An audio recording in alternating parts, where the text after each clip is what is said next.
তো hello students, আজকেও দেখো আমরা স্পর্শক ও অভিলম্বের একটা ইম্পর্টেন্ট কোশ্চেন নিয়ে এসেছি আমি। ওকে, এটা পরীক্ষায় আসে সাধারণত, তোমাদের এইচএস এক্সামিনেশনের জন্য খুবই ইম্পর্টেন্ট কোশ্চেনটি।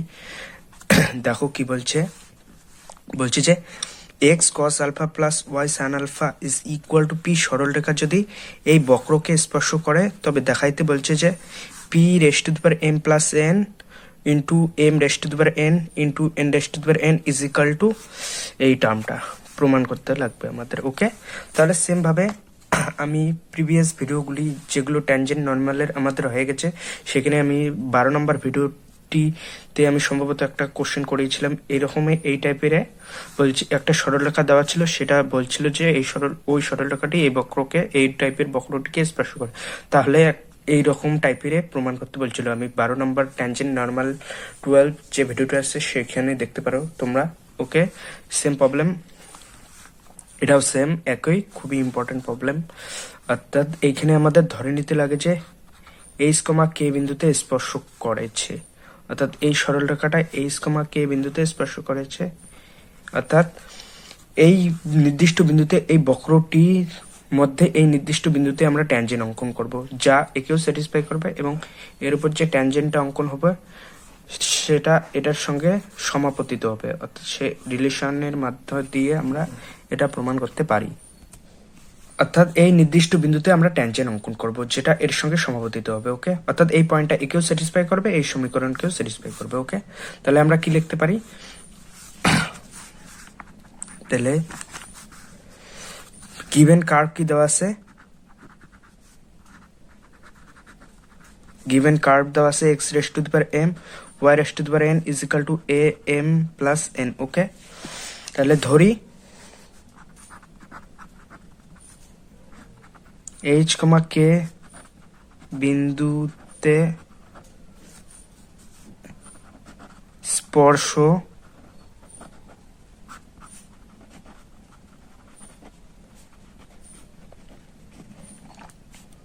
করেছে। ওকে, সুতরাং আমরা কি লিখতে পারি, এই সরলরেখাটিকে আমরা ডিফারেন্সিয়েট করে দেব, এটা 1 নম্বর ধরো।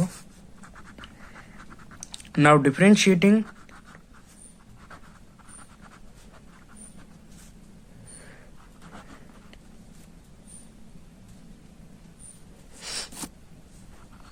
differentiating 1 with respect to x we get, দেখো তাহলে কি পাবো আমরা, এটাকে ডিফারেন্সিয়েট করো, সুতরাং d by dx x raised to the power m y raised to the power n is equal to d by dx constant, এটা টার্ম, এটা ডিফারেন্সিয়েটিং 0 হয়ে যাবে ডিফারেন্সিয়েশন। ওকে, সো এখান থেকে আমরা কি লিখতে পারি, x raised to the power m K constant রাখলাম, এটা y raised to the power n এর ডিফারেন্সিয়েট কি n, y raised to the power n minus 1 y1 plus y raised to the power n K constant রাখলাম, x raised to the power m এর differentiate কি m, x raised to the power m minus 1, okay, is equal two এটার differentiation 0। ওকে, এখান থেকে আমরা y1 কি পাবো, দেখো y1 is equal two minus m, দেখো y1 is equal to minus m yn x raised to the power m minus 1, তাই তো। সেম ভাবে নিচে n হবে x raised to the power m y raised to the power n minus 1। ওকে, তাহলে y1 is equal to কি পেলাম আমরা, minus m by n। এইখানে দেখো এটাকে যদি আমরা উপর, মানে এই টার্মটাকে যদি y raised to the power n minus 1 কে উপরে নিয়ে গেলে কি হবে, y raised to the power n minus n plus 1, আর নিচে এই টার্মটাকে নিচে আনলে কি হবে, x raised to the power m minus m plus 1। ওকে, তাহলে y1 আমরা কি পেলাম, minus m by n y by x। সুতরাং m অফ ট্যানজেন্ট কি হবে, এইচ কমা কে বিন্দুতে, যেহেতু আমরা ধরে নিচ্ছি প্রদত্ত বিন্দুটা কি এইচ কমা কি বিন্দুতে স্পর্শ করে, তাহলে ট্যানজেন্ট ওই বিন্দুতে কি হবে, minus m by n k h, ওই পয়েন্টটা স্যাটিসফাই করবে। সুতরাং ইকুয়েশন অফ ট্যানজেন্ট, অর্থাৎ ওই নির্দিষ্ট বিন্দুতে, দাঁড়াও ওই নির্দিষ্ট বিন্দুতে ট্যানজেন্ট অঙ্কন করব। তাহলে y minus k is equal to m of tangent x minus h. Okay, তাহলে কি হবে এখানে y minus k is equal to m of ট্যানজেন্টের মান কি minus m k by n h x minus h. Okay, cross multiply করে দাও, কি হবে n h y minus n h k is equal to minus m k x মানে plus m k h. Okay, এখান থেকে আমরা কি পাই দেখো, এম কে এটাকে লেফট হ্যান্ড সাইডে আনলাম, x plus n h y is equal to, এটা রাইট হ্যান্ড সাইডে আনলে আমাদের কি কমন যাবে দেখো, n h h k common যাবে, h k m plus n. Okay, বোঝা গেল? তাহলে আমরা কি পেলাম দেখো, এম কে এক্স কি পেয়েছি,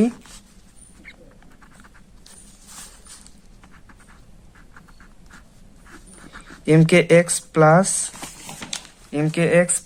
N h y y is equal to h k m plus n. এটা ধরলাম 2 নম্বর সরল রেখা। ওকে, আবার আমাদের গিভেন সরল রেখা কি দেওয়া আছে দেখো, এটা গিভেন কিন্তু এর সঙ্গে সমাপতিত অর্থাৎ সমান্তরাল, x cos alpha plus y sine alpha is equal to p সরল রেখার সঙ্গে সমাপতিত অর্থাৎ অ্যাকর্ডিং টু কোশ্চেন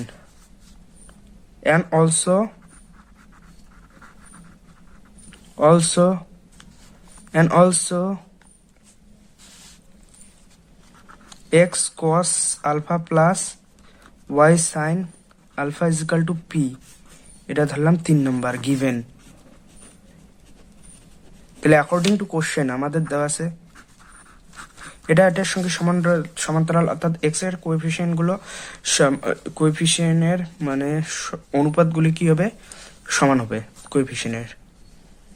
ওকে, তাহলে m k by cos alpha is equal to nh by sin alpha is equal to hkm plus n by p। Okay, বোঝা গেল? তাহলে সুতরাং আমরা এখান থেকে কি পাই, m k by cos alpha is equal to hk m plus n by p। এখান থেকে দেখো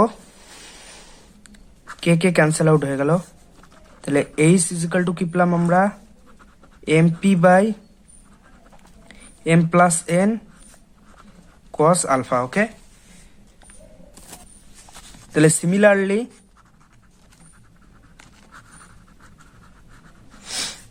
কে ইজ ইকাল টু কি পাবো আমরা, n p by m plus n sine alpha, তাই না? তোমরা সলভ করো এটা সমান এটা দিয়ে। দেখো এখন দেখো এইচ এবং কে এই সরল রেখাটিকে মানে স্যাটিসফাই করবে, and so we know that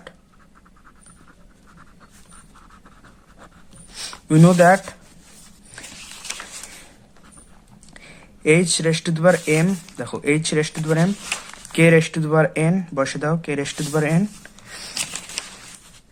a raised to the power m plus n। আমরা জানি we know that from 1, এটা কত নাম্বার দিলাম আমরা, 4 নাম্বার। এটা পেয়েছি from 1 থেকে, from 1। ওকে, ইকুয়েশন 1 থেকে আমরা পেয়েছি অর্থাৎ এইচ কমা কে বসাইলে এই সমীকরণটাকে স্যাটিসফাই করে, যেহেতু এইচ কমা কে তাই আমরা এটা জানি। ওকে, এখন এইচ কে এর মান বসে দাও, সুতরাং এইচ কে এর মান বসে দাও, m p by m plus n cos alpha raised to the power m, k এর মান কি, n p by m plus n sine alpha raised to the power n is equal to a raised to the power m plus n। Okay, এখান থেকে আমরা কি পাবো দেখো, এখানে প্রমাণটা কি করতে বলছে আমাদের, p। তাহলে এখান থেকে দেখো আমরা কি পেলাম, p raised to the power m পেলাম, m raised to the power m into m raised to the power n পেলাম, p raised to the power n পেলাম, তাই তো। আর m plus n raised to the power m পেয়েছি, cos m alpha পেয়েছি। Okay, এবং m plus n raised to the power n sine raised to the power n alpha পেয়েছি into a raised to the power m plus n ও পেয়েছি। ওকে, এটা যেহেতু এইদিকে আছে আর এটা ক্রস মাল্টিপ্লাই করে দিলাম ডাইরেক্ট। ওকে, সো এখান থেকে আমরা কি লিখতে পারি দেখো, p raised to the power m plus n, তাই তো। আর এখানে m raised to the power m,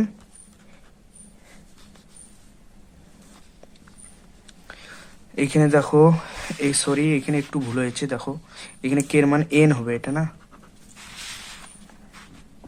np হবে, তাই তো n হবে। তাহলে n raised to the power n হইলো, বোঝা গেল।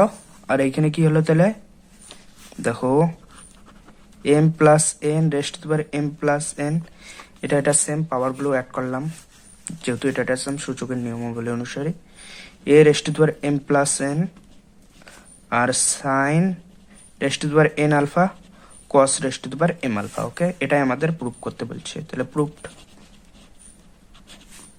বুঝা গেল। খুব ভালো প্রবলেম কিন্তু এটা পরীক্ষায় আসে সাধারণত।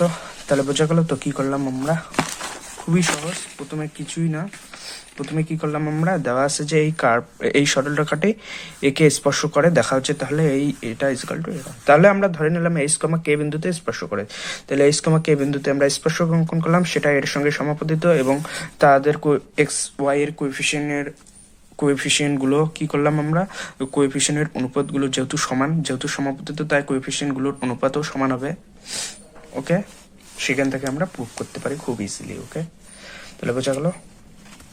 তাহলে আজকে এইটুকুই থাকলো, পরের ভিডিওতে আরো একটা ইম্পর্টেন্ট কোশ্চেন নিয়ে আসবো আমি। তাহলে আজকে এইটুকুই থাকলো, ভিডিওটি ভালো লাগলে অবশ্যই একটা লাইক এবং চ্যানেলটিকে সাবস্ক্রাইব করুন। ওকে।